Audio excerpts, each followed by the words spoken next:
This is a matter of deen. This ilm is a matter of deen. You be careful who you take your deen from. And just to mention a fairly brief biography of the noble and famous companion Abdullah ibn Abbas. And he was Abu Abbas. His kunya was Abu Abbas. Abdullah, the son of the paternal uncle of Allah's Messenger sallallahu alaihi wasallam, Al-Abbas.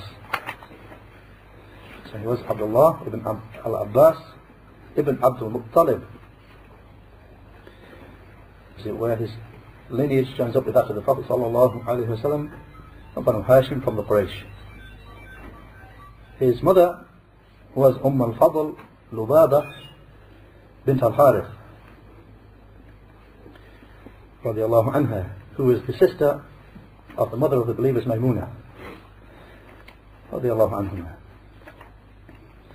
As for Ibn Abbas, and in this biography, as usual, being extracted from Siyar A'lam al-Nubala of Imam al-Dhahabi. So Ibn Abbas was Habr al-Ummah, a great scholar of this nation, the faqih, the jurist, the scholar with understanding of his time, Imam al-Tafsir, the Imam of Tafsir of the Quran. He was born in the ravine of Banu Hashim. Onto that ravine that's close, not far from the area of the Sa'i, behind there, or beyond there. He was born there in the ravine of Banu Hashim 3 years before the Hijrah, at the time when the Banu Hashim were being boycotted by the rest of the Quraysh. He accompanied the Prophet ﷺ for around 30 months in Al-Madinah. And the Prophet ﷺ made supplication, made dua for him. Al-Bukhari brings the supplication in a number of places in the Book of Knowledge and other places. And At-Tabarani brings it together that the Prophet ﷺ made supplication for him, saying, Allahumma faqihhu fid deen wa allimhu at-ta'wil. Oh Allah, grant him knowledge and understanding of the religion, and teach him explanation of the Quran meaning. Reported by Tabarani, and Shaykh al-Albani declared it sahih, authentic, in As-Sahihah, number 2589. They mention about him that he was handsome, pale, as was known from the Quraysh, pale, tall, he was tall, had a bright face, muhiban, awe-inspiring,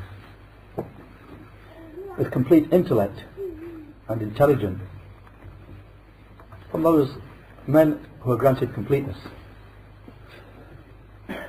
He moved along with his parents to Al-Madinah in the year of the conquest, having accepted Islam before that. And it is authentic from him that he said, I and my mother were from the Mustad'afin, in those weak ones who were prevented from performing the Hijrah earlier. I was from the children and my mother was from the women. One of his famous students, Tawus, the Imam of Yemen, said, I never saw anyone who more severely respected the prohibitions of Allah than Ibn Abbas. Likewise, Ibn Mas'ud radiallahu anhu said with regard to him, if Ibn Abbas had reached our age, none of us would have attained a tenth of his knowledge, because of his great knowledge. That he was only young, but he attained such great knowledge. If he had reached our age, the same age as us, then none of us would have even reached a tenth of his knowledge. And likewise, Ibn Mas'ud said with regard to him, what a fine explainer of the Quran is Ibn Abbas.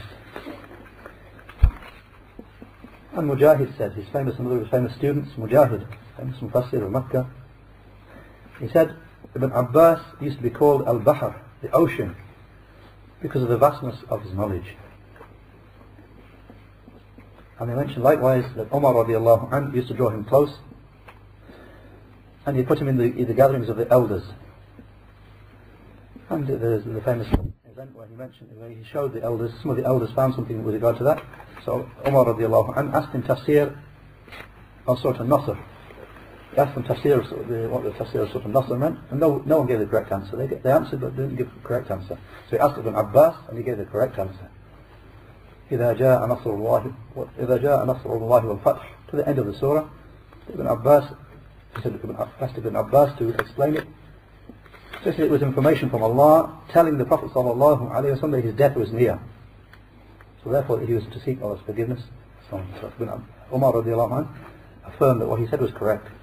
So then the elders then gave him great respect.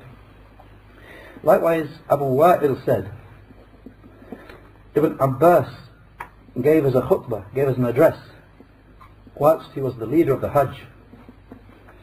So he began, Ibn Abbas, while giving this khutbah in the Hajj, he began with Surah An-Nur, began reciting Surah An-Nur, 24th surah. So he began reciting and then explaining. So I was saying, meaning saying to myself, I have never seen nor have I ever heard the speech of a man with the like of this. If the Persians and the Romans and the Turks were to hear it, they would accept Islam. He died, radiallahu anhuma, in the year 68 in Ta'if. So he lived in the city of Ta'if.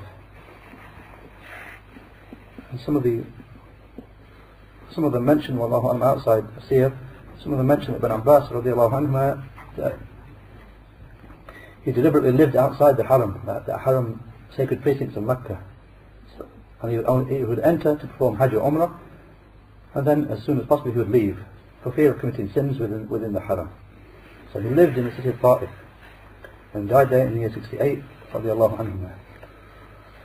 Muhammad ibn al-Hanafiyyah led the funeral prayer over him, and when he buried him, he said, "Today the Rabbani, the great and wise scholar of this nation, has died."